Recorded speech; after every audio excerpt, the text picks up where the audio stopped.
Sí, se está añadiendo al dictamen el artículo 2B, adquisición de la nacionalidad peruana. Las personas nacidas en el exterior, hijos por adopción de padre o madre peruanos de nacimiento, inscritos durante su minoría de edad en las oficinas. ¿Puede emplearlo un poquito más, por favor? En las oficinas registrales consulares del Perú más cercanas o de más fácil acceso a la jurisdicción en la que se produjo el nacimiento, en la oficina registral consular que autorice el Ministro de Relaciones Exteriores en caso no exista alguna en el país donde ocurrió el nacimiento, en las oficinas de registro civil en el Perú, si residen en territorio nacional sin que su nacimiento haya sido inscrito en la oficina consular correspondiente. Segundo, las personas mayores de edad nacidas en el exterior, hijos por adopción de padre o madre peruanos de nacimiento que no hayan sido registrados según lo previsto en el numeral 3, que expresen su decisión de adquirir la nacionalidad peruana por nacimiento, y para ello se inscriben en las oficinas registrales consulares del Perú, la oficina registral consular que autorice el Ministerio de Relaciones Exteriores en caso no exista alguna en el país donde reside, o en las oficinas de registro civil en el Perú si residen en territorio nacional. Y congresista Alcorta. Presidenta, para reiterar, nadie está en contra de la propuesta en sí, nadie. Creo que es una salida para muchos casos. Yo tengo amigos que han adoptado fuera en el extranjero. El tema que explica el señor congresista Velázquez, con el que yo coincido y que creo que varios de nosotros también, no está en absolutamente duda que los hijos de peruanos, los hijos adoptivos de peruanos en el exterior gozan de los mismos derechos absolutamente de todos los hijos naturales que pueden tener en la vida natural normal de una pareja. No está en discusión esa parte de ahí. Lo que está en discusión es que la Constitución, y es el tema que estamos viendo, es el punto, dice que quienes pueden, el ejemplo pone el presidente de la República, congresistas peruanos nacidos en el exterior. Los hijos nacidos adoptados en el exterior, cuando se registran en el consulado, son peruanos, no son nacidos en el Perú. Esa es la diferencia. No estamos hablando de temas de justicia, de sociedad, de educación, reciben absolutamente todo. El tema es que, ¿qué pasa con los casos de peruanos que tienen años viviendo en el exterior, que ya son hijos y tienen hijos adoptivos en el exterior, pero siguen viviendo en el exterior? Si no hay una vinculación de sanguinidad y no hay una vinculación de territorio, porque el chico nunca ha venido al Perú, no conoce el Perú, ¿cómo puede adoptar todos esos derechos que no son los mismos del adoptado que vive en el Perú? Lo puedes adoptar en el extranjero y lo puedes traer al Perú y vivir contigo, pero hay una vinculación que lo ata acá al Perú, se educa en el Perú, vive en el Perú, desarrolla todo su vida en el Perú, está en el colegio, en la universidad y tiene todo su entorno en el Perú. No es lo mismo que es adoptado fuera del Perú, sigue viviendo en el Perú y tiene los mismos derechos. No es así. Los derechos como hijo los tiene todos, pero los derechos que ya estamos viendo en materia constitucional no es lo mismo. Yo sugeriría, y reiterando que nadie está en contra de eso, que hay que pulirlo y ver algo más, porque esta comisión vela por el tema de la Secretaría Constitucional. Por lo tanto, yo sugeriría, igual que usted Velázquez, postergar una semana y traigamos los más pulidos. No creo que es una cosa que se pueda cambiar en 5 minutos acá, porque al asesor, con todo respeto, se le ocurrió mejorarlo. No es así, es un tema bien sensible. Pero someto a la votación y la votación indicará, Presidenta, lo que mejor quede conveniente. Yo me voy a abstener en este caso. Así es, congresista Alcorta. Además, el camino hasta que una ley sea promulgada pasa por un debate en el Pleno, en el cual se pueden realizar también todos los ajustes que se consideren necesarios. Para este dictamen se ha recogido el producto de este debate y se está haciendo la precisión precisamente para hacer la inclusión de un adoptado dentro del artículo 52, segundo párrafo, y diferenciarlo del peruano por nacimiento, que es la observación que se había hecho acá. Por lo demás, estos son los dictámenes que se han priorizado buscando garantizar el máximo de derechos que puedan tener quienes han ejercido la paternidad o la maternidad vía adopción, y poder garantizar que los hijos de estos peruanos que han adoptado puedan tener el mismo tratamiento que los hijos biológicos, y estamos haciendo la precisión que corresponde. Sí, congresista Alcorta. Gracias. Yo lo que he puesto como ejemplo acá, lo que tuvo Víctor Andrés García de la UNDE, que lo ha sustentado hasta el último instante, con el tema de los peruanos en el exterior. Como él dice, si los peruanos en el exterior se han ido a vivir en el exterior cuando tenían 15 años y han desarrollado toda su vida en el exterior, han hecho a sus hijos, a los nietos, todos están en el exterior, no tienen ninguna vinculación con el Perú, no dejan de ser peruanos en ningún momento, siguen siendo peruanos, pero no hay ninguna vinculación que no se porque ya internalizaron su vida en el exterior. Pero cuando usted dice, por ejemplo, Presidenta, que eso se puede ver después en el Pleno y todo, a mí me preocupa mucho que se pueda ver en el Pleno porque ha llegado situaciones, y yo estoy preocupada con el proyecto 30037, que no tiene nada que ver con el tema de hoy día con respecto a la situación de la Bajato, si las empresas podían continuar o no continuar trabajando, cómo iba a ser. Hay un rollo ahí que a mí me ha dejado sorprendido, porque yo tengo una posición de inicio, que la he conversado previamente con el cronista Gilberto Llorlet hace un rato, sobre el tema de la Bajato y la negociación de los fiscales y el tema de las constructoras. Entonces, a mí sí me preocupa dejar esto y que después se pase, porque después nos encontramos con sorpresas que francamente para mí pueden ser hasta bastante desagradables, que no quiero verme en la situación de denunciar el mal manejo de una situación bastante complicada como el que tiene el Perú con el tema de la Bajato. Bueno, señores congresistas, ¿alguna observación al dictamen que se acaba, al texto sustitutorio que se acaba de presentar recogiendo el producto del debate? Siendo que eso se ha recogido, ya está presentado allá, congresista Glave, y es para precisar que los adoptados son peruanos, es decir, están incluidos dentro del segundo párrafo del artículo 52, corrigiendo lo que podría hacer suponer que sean peruanos de nacimiento. Disculpe, pero no se ha corregido, se ha adaptado el texto, pero no se ha corregido porque por naturaleza... Se ha precisado, congresista Alcorta. Se ha hecho la precisión que corresponde. Se precisa, pero no es lo que corresponde. En fin.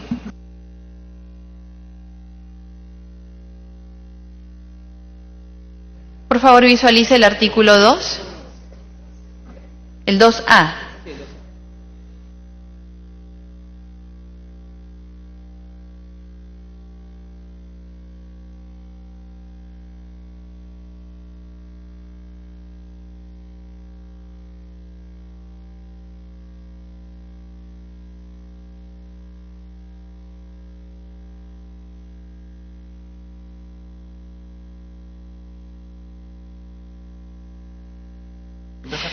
Congresistas, vamos a poner el dictamen a un cuarto intermedio a fin de que puedan alcanzar sus propuestas. Por favor, lo mejor sería tenerlo lo más pronto posible, porque lo que se ha buscado es dictaminar el día de hoy proyectos que mejoren el entorno familiar, que ayuden a los padres, que ayuden a las mujeres. Estamos dejando pendiente un dictamen que era importante que pudiese incluirse en el Pleno Mujer, pero finalmente yo respeto lo que se decida acá y las observaciones que tengan, por favor, las alcanzan en el menor tiempo posible.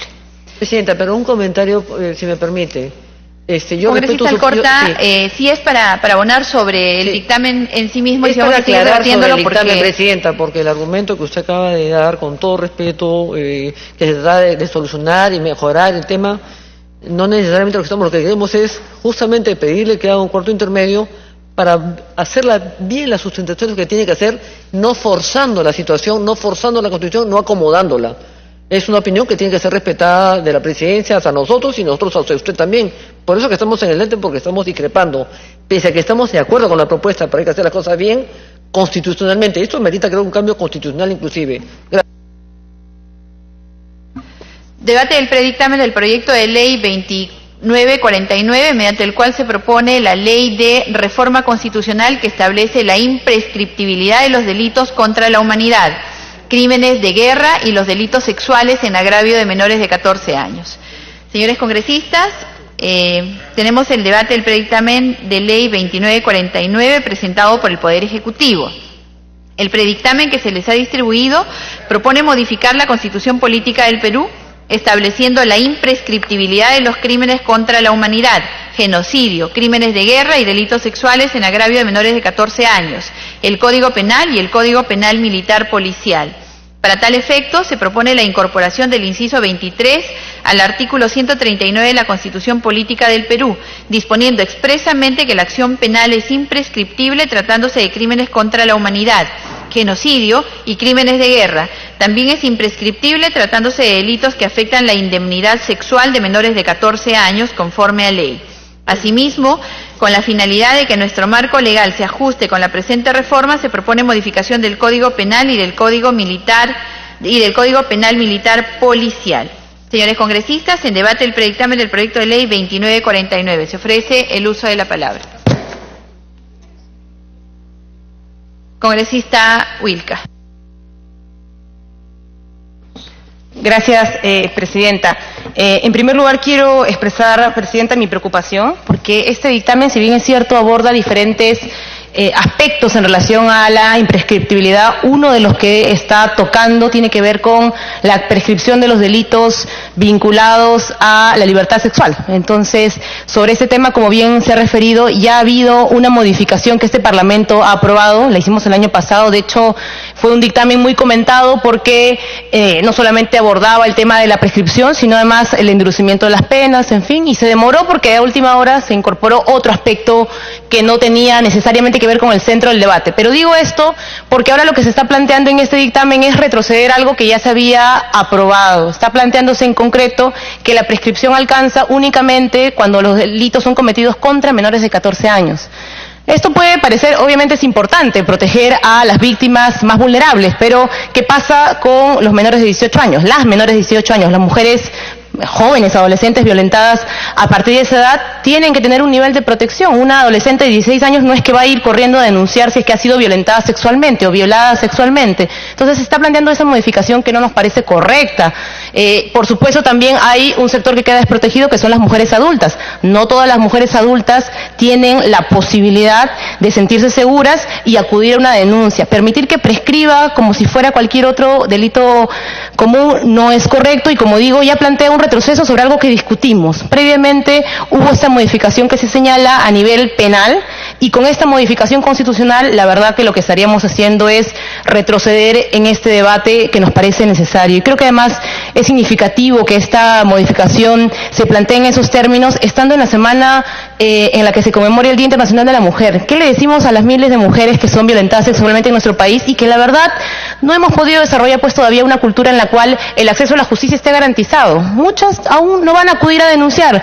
Estamos además peleando, y sobre esto creo que la coyuntura también nos ayuda a enfocar nuestros debates, para que mujeres víctimas de acoso, por ejemplo, a las que se dice que cuando son mayores de 40 no son víctimas, ¿no es cierto? ¿Qué mensaje le damos si le decimos a una mujer víctima de un delito tan grave como la violencia sexual que este delito que ha sido cometido en su contra podría prescribir? Yo creo que hay que, Presidenta, sí analizar estos temas con detalle. Evidentemente estamos en un fuero político y democrático, pero hay que mirar lo que se pudo avanzar y ver si efectivamente ese avance corresponde con nuestra realidad. Y yo creo que el avance que se dio en la reforma legislativa del año pasado, que modificaba justamente aspectos vinculados a delitos sexuales, responde a la realidad que vivimos. La verdad que las situaciones de violencia sexual en el país son cada vez más dramáticas y hay dificultad todavía para hacer la denuncia. No por algo los delitos de violencia sexual tienen a la mayor cantidad de internos en los penales del país.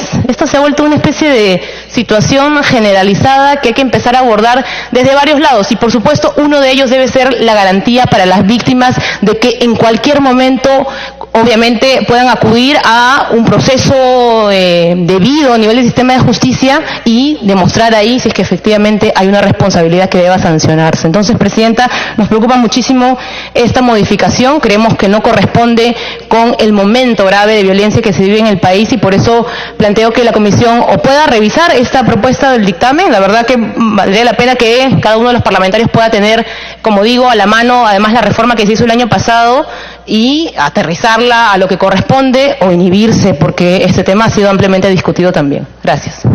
La congresista Alcorte me pide una interrupción, Presidenta. Congresista Alcorte. Gracias, Presidenta. Gracias, congresista. ¿Cuál es la diferencia realmente entre 14 años, 18 y 21? El papel. Y porque se dispuso que la mayoría ya no era 21, sino que era los 18. Pero yo le pregunto, acá todos tenemos hijos, en la mejor cantidad tenemos hijos. Una chica, un chico de 18, 19 años, son unos pulpines. Son realmente gente que todavía no tienen un concepto claro de lo que es la vida. Adelantan la vida muchísimo antes que lo que les corresponde.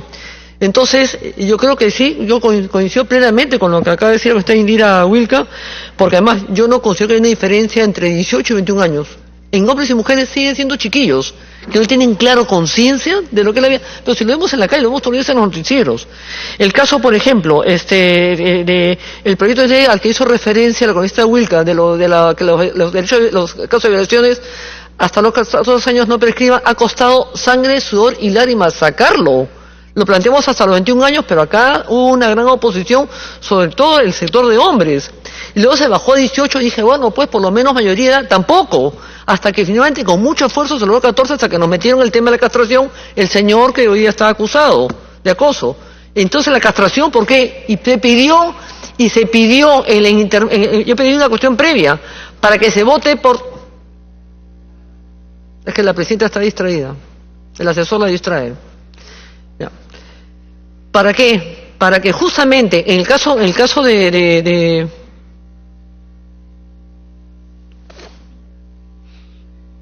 en la cuestión previa se planteó la votación por separado, las violaciones de la castración. Y el tema pasó por unanimidad, el tema que las violaciones no prescribieran. Y el otro tema de la castración pasó por mayoría, pero realmente se demoró 4 meses, y toda esa gente que ha aguantado esa propuesta, de los 3 o 4 meses que se demoró a aprobarla en el Congreso, son responsables moralmente en sus conciencias quienes quisieron hacerlo todo junto. Porque finalmente la castración finalmente no llegó a pasar. Entonces, el tema de acá, el tema de las personas mayores de 40, 50 años, esta mujer que ha sido violentada por el esposo pese a que el juez había ordenado que no se acercara a la familia, que le saca la mugre, la golpea y le mete un entornillador en los 2 ojos, la mujer tiene 35 años, ¿qué pasa? ¿La dejamos vulnerable y sin protección? Una mujer de 50 y tantos años ha sido violada, de gente de metro, que acá hay gente que no sé qué diablos tiene en la cabeza, y vemos situaciones como esta, ¿la desprotegemos? O sea, todo tiene una gradualidad, es verdad, pero estamos con otro pata que le ha tirado pues brea en la cabeza a la mujer, brea, ni siquiera la pueden rapar a la pobre mujer, le han hecho todo un daño al cerebro, o que la quema en la calle, o que la cuchilla. Ayer hemos visto 2 casos que la han acuchillado, y en 2 meses, creo que tenemos ya como casi 30 casos en 2 meses de intento de violicidio, y con el agravante, presidenta y congresistas, que hay fiscales que, por ejemplo, en el caso del hombre que le ha metido el tornillo en los ojos, le ha dado 3 días de prevención, de detención preventiva, 3 días. Ese es el tipo, porque esto acá, presidenta, la Fiscalía y el Poder Judicial no están ajenos de este problema de acá, son tan responsables como la situación que planteamos, porque si le dan custodia, impedimento que se acerque, encima tienes a un fiscal que cosa quiere ver muerta a la mujer, o sea, es la única forma. Ese es el caso que ha planteado, el caso del hombre que él tenía le metió en los ojos del entornillador, 3 días de prisión preventiva, cuando viene a ser sentenciado inmediatamente con cadena perpetua, o quieren verla muerta. Tenemos que tener las cosas claras y ser consecuentes. El tema es muy sensible y tenemos los referentes a muerte acá en el Perú. O sea, tenemos que tener con claridad qué es lo que tenemos que hacer para frenar esto de acá. Y tienen que estar, presidenta, y yo sugiero, que usted someta, lo considero que más que conveniente, llamar acá al fiscal de la Nación, a los fiscales importantes del Poder Judicial, para hacer una mesa de trabajo. Eso lo hemos hecho en la Comisión de Defensa para ver cómo se puede solucionar un problema, por lo menos, eso del tema de salud mental, en todo el país está enfermo. Así no son las cosas también. Creo que el tema es muy sensible y hay que prever y proteger a todos, en todos los casos también. Gracias. Congresista Glave. Presidenta,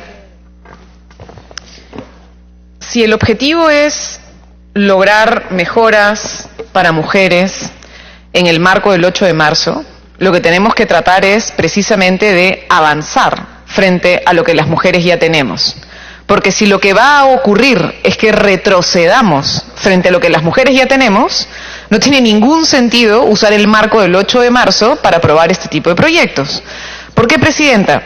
Ya el Parlamento, como ha dicho la congresista Wilca, aprobó una ley que modificó el Código Penal y el Código de Ejecución Penal para fortalecer la prevención y la sanción de los delitos contra la libertad e indemnidad sexuales. Este Parlamento, colegas, nosotros aprobamos justamente en el marco de este tipo de conmemoraciones, como el 8 de marzo, aprobamos ya una ley que modifica el Código Penal y el Código de Ejecución Penal para fortalecer la prevención y la sanción de los delitos contra la libertad e indemnidad sexual. En este proyecto de ley, Presidente, en esta ley que nosotros ya hemos aprobado, se declara claramente que los delitos no solamente de violación sexual, sino otros títulos más, como trata, por ejemplo, o los delitos como el proxenetismo, no tienen prescripción, es decir, hay imprescriptibilidad. Entonces, no tiene sentido ahora elevar a rango constitucional que la imprescriptibilidad únicamente sería cuando hay violación sexual a menores de 14 años.